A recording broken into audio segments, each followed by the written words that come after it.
aka m isi na ọ bụ na nwoke azịrị aka m isi na onwere nwaanyị emelụ ihe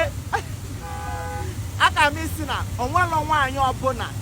emelụ ihe Alex Otti mere Aba ya echefu mana onwere ihe ọbụla emelụ nwaanyị ka ọ cheta ọ ya apụta one day say what have you done for me ọ maka na igonye m he ka nka ọ ya ka m ji wee sị na onwere nwoke ọbụla emelụ ihe Alex Otti mere Aba ya echefu n'ụwa ya ebe nnọta Aba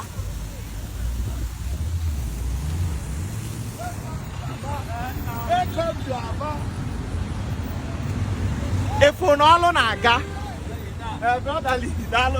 ebe nnọba Aba abụọzi ihe ahụ iche na ọlụ na-aga ịma na ụfọdụ watafelu m na my last video asị m unu na mama nnọkọta na-ekwu maka Aba na ihe bịakwutela Aba kalifa ịghọtago na ihe kali Abịa bịakwute fa alfa n'ihe kali Abịa bịakwute fa ya fụrụ ka efu ka esi na-alụ ọlụ brother efu na ọlụ na-aga brotherly oke nsogbu adịrọ daalụ n'ọlụ ịbịa Aba efu na Aba abụọzi ife ahụ ofu onye ya ebute change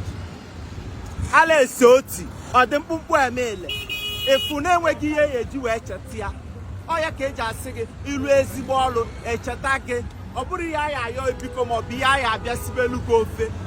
ụwa adịgo civilize bụlụ ego ịchọ ebulu mana deliva okwu adị ebe ahụ bịafụlụ na Aba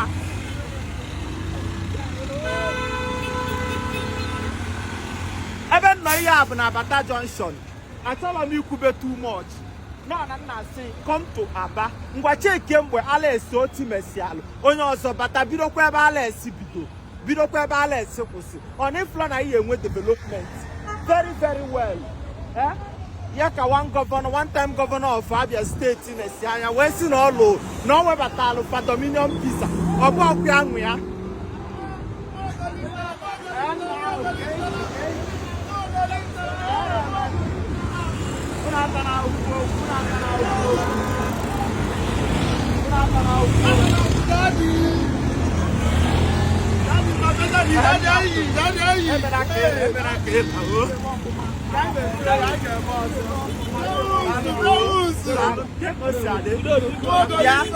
nwoke ka ebukọ nwaanyị ya good evening bịa nwaanyị iwe isi nwoke ya mgbagala ezigbo nwa Aba